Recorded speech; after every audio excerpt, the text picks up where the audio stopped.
So in Washington, a source revealed Joe Biden's former chief of staff is admitting that the former president's decision-making and memory worsened while he was in office. Maddie Rivera is live in Washington with the details. Good morning, Maddie. Good morning. Former Biden Chief of Staff Jeff Zients' interview with the House Oversight Committee was the last one scheduled by the panel, and he gave perhaps one of the most detailed accounts of Biden's struggles in his final years in office.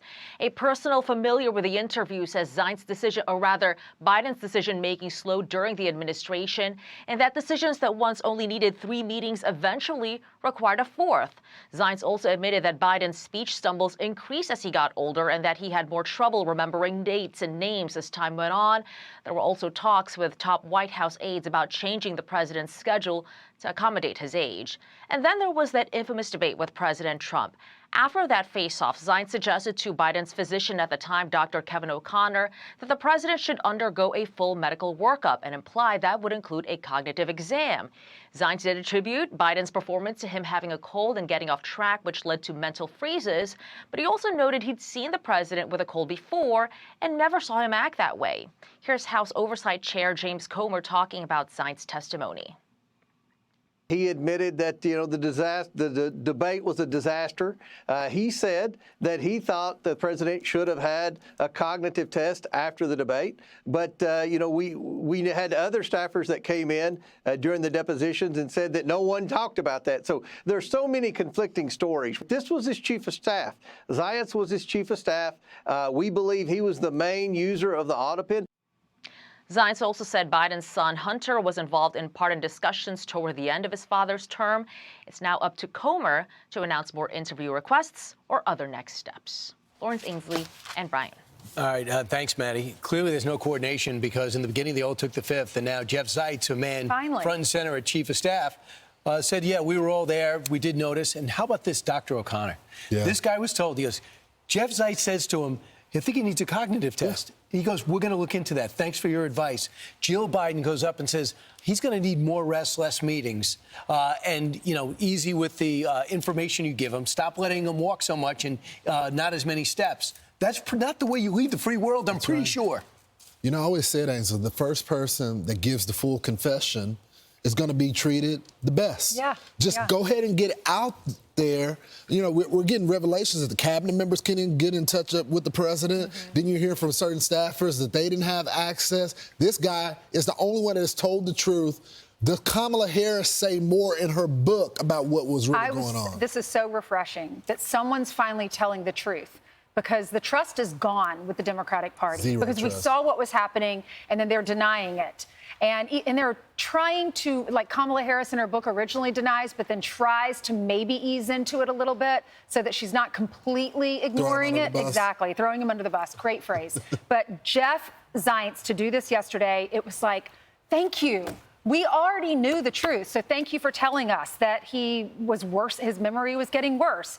He couldn't make decisions as easily as he used to. He was slow making decisions. Sometimes it'd require 4 meetings. And after the debate, he said he and the advisors talked about whether or not he should withdraw, and they all thought that he should. Or he didn't say all. He said some of the other advisors. So the other thing is, Jeff Zients, we'll put it this way, Ainsley, you only give him so much credit because he had to be hauled in. You're right. Closed You're doors. right. You're right. Zients recalls cabinet members Gina Raimondo, Dennis McDonough, Anthony Blinken having concerns about President Biden being reelected. And they raised those concerns with him, especially because donors came up to him because in small settings, he needed a teleprompter. These are all the things that we report, and people would say, oh, that's not really the problem. He outworks us all. So we were hearing all this. And now he's like, oh, yeah, that was a problem behind the Brian, scenes. You know what's missing? If you notice from all the people that are talking, and even in this interview, they're all talking about the election. No one said he shouldn't be president right now. He just shouldn't be reelected. Can't run the country. Also, Kamala Harris called out and said that I saw Josh Shapiro on with Stephen A. Smith yesterday and said Kamala Harris has to answer the question, what did she see behind the scenes, and why didn't she say something about the condition of Joe Biden? Because we all saw it. Right. Well, and remember when he ran as a moderate and then he changed slowly to a progressive? Well, you had the Squad, you had AOC, and now there's a story in Politico that AOC is eyeing a 2028 presidential run. It's actually Axios. Oh, Axios, sorry. Yes, next one is Politico when we talk about Pete Buttigieg. Yes, Axios. Some close allies believe that even if Ocasio-Cortez doesn't think she could win, she may want to run for the White House to ensure that the Democratic Party's progressive wing is represented in the primary, just as Sanders did in 2016 against Hillary Clinton. Does she want to do that instead of running for Senate against the 74-year-old Chuck Schumer? She's speaking in different places across New York State, for example. You probably don't know this, but upstate is like Iowa. And she went up to Plattsburgh. It's like the last big town before Canada, and it's very conservative. And she gave a speech. She goes, I want to be able to speak to everyone in the state. Is she trying to see how her message resonates with people that don't subscribe to her, like Bernie Sanders and AOC when they do their tour around the country? Those people like her. Now she went to an area that doesn't necessarily vote for her. So that's the type of things you do if you're running for a higher office. I think she's going to do it. I think she should do it. After all of the support from Mamdani in New York City, was able to take out Cuomo, a sitting mayor as well. I think she feels like she has the win in her cells. She is someone that is a good speaker out on the stump. She has all these young people that are gravitating. And New York City is not the full country. So I say, because in the article, they talk about 2 runs. Either she runs for president or runs for take that Senate seat. I never thought in my lifetime we would see a progressive, a socialist, win a race. When Bernie Sanders came out and said he was a socialist, I had heard my grandparents always talking about communism and socialism and how they were so against it. And then to see in our lifetime that this could actually happen, if you talk to anyone that came from another country, they know the dangers here. They know that. I talked to one lady yesterday who had to escape her country from communism. Her parents had to walk through a tunnel, and the train was coming over them. They had to lie down on top of their children. The dad had a little girl, the mom had a little girl, lie down on the train tracks. The train would go over them, and they had to escape their country that way. Well, she's AOC is for Medicare for all, the new Green Deal, DEI. Has America moved past that? Well, you're looking more for somebody, a healthier person like John Fetterman, who speaks more to the entire country. She might be able to make some noise with the Democratic Party, but can she make some noise nationally? She has huge TikTok, Blue Sky, X, and Facebook presence. But meanwhile, there's a lot of Democratic news, including somebody. Go ahead. No, real point as we wrap this up. You need this to happen so you can defeat this idea.